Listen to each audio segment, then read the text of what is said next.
Assalamualaikum warahmatullahi wabarakatuh. Halo teman-teman semua, kita kembali lagi di mata pelajaran Bahasa Indonesia. Nah, pembahasan kali ini kita akan mendengarkan materi mengenai ide pokok dalam paragraf. Baik, kita langsung saja ke pembahasannya. Pembahasan yang pertama yaitu ada pengertian ide pokok.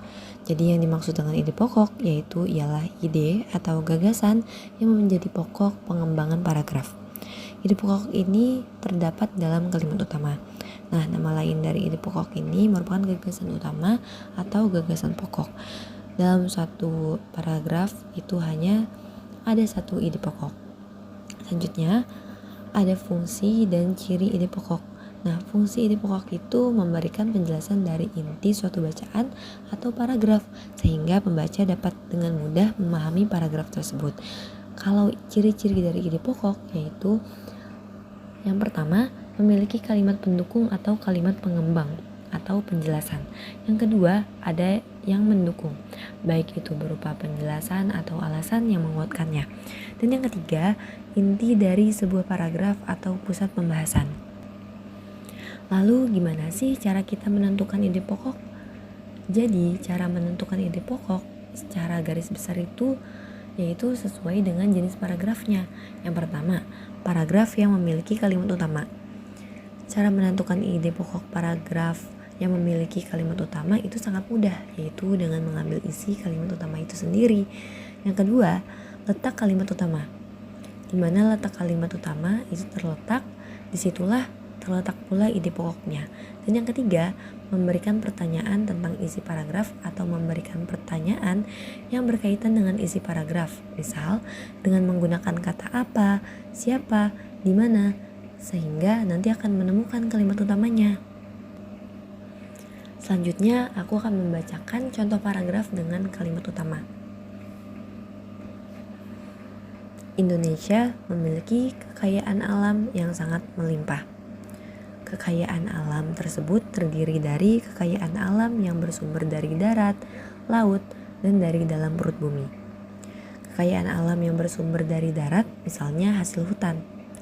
Sedangkan kekayaan alam yang bersumber dari laut misalnya ikan, rumput laut, dan mutiara. Sementara kekayaan alam yang bersumber dari dalam perut bumi misalnya minyak, batu bara, emas, timah, nikel, dan sebagainya. Jadi, ide pokok pada paragraf tersebut itu terletak pada kalimat pertama karena merupakan kalimat utama. Dengan demikian, ide pokok dalam paragraf tersebut adalah Indonesia memiliki kekayaan alam yang sangat melimpah. Selanjutnya, aku juga akan membacakan contoh paragraf yang tidak memiliki kalimat utama. Banjir melanda daerah Sumatera Selatan dengan ketinggian 1 meter. Banjir juga melanda wilayah Tangerang, Banten dengan ketinggian yang sama 1 meter. Seolah tak mau kalah, ibu kota, yaitu Jakarta, pun dilanda banjir dengan ketinggian mencapai 1,5 meter. Jadi, untuk mencari ide pokok paragraf dalam paragraf yang tidak memiliki kalimat utama, yaitu dengan cara menyimpulkan paragrafnya. Sehingga ide pokok dalam paragraf tersebut ialah banjir melanda daerah-daerah.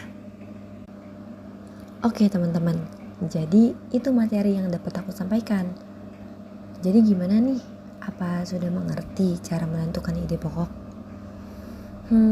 Supaya lebih memahami ide pokok paragraf, yuk simak baik-baik kalimat berikut ini.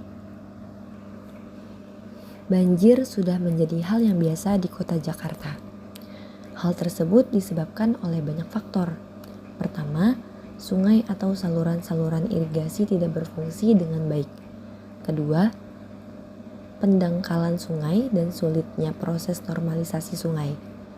Ketiga, kurang pedulinya warga dan para pengusaha terhadap lingkungan dengan budaya mereka membuang sampah dan limbah di sungai.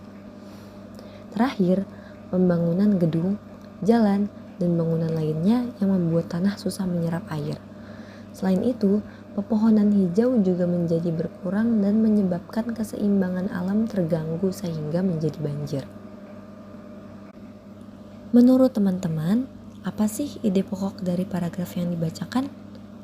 Coba dong kalian tulis di buku kalian masing-masing ya. Oke teman-teman, mungkin cukup sekian ya. Semoga teman-teman dapat memahami materi ini dengan baik. Jangan lupa ya, tugas mandirinya dikerjakan. Wabillahi taufiq wal hidayah.